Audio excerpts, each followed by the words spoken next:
Untuk mendukung Belajar Bentar, kalian bisa mengklik subscribe. Halo, selamat datang di Belajar Bentar. Sekarang kita akan belajar Windows 10 mengenai cara mengaktifkan Wi-Fi. Kalian bisa pergi ke Start menu, Settings, Network and Internet, dan kalian pilih Wi-Fi.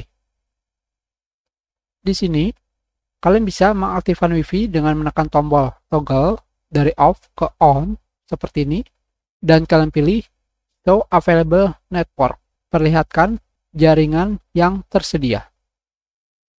Dan kalian tinggal memilih jaringan Wi-Fi yang tersedia di sekitar kalian, dan kalian pilih Connect.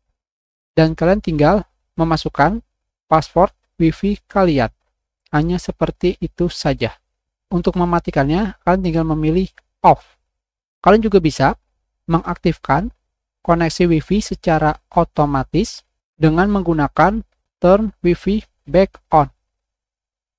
Di sini kalian bisa memilih waktu untuk mengaktifkan Wi-Fi dalam 1 jam, 4 jam, atau 1 hari.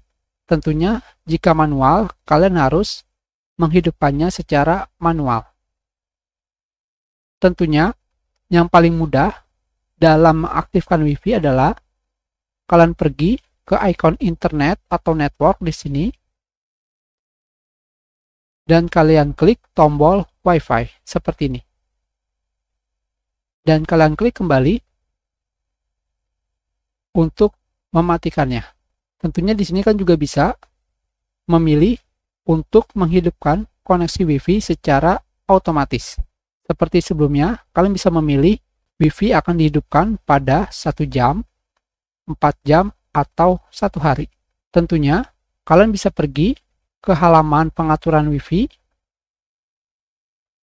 di koneksi Wi-Fi di sini. Kalian pilih Network and Internet Setting, dan kalian pilih Wi-Fi seperti ini. Itu adalah cara menghidupkan dan mematikan koneksi Wi-Fi. Selesai pelajaran kita. Terima kasih.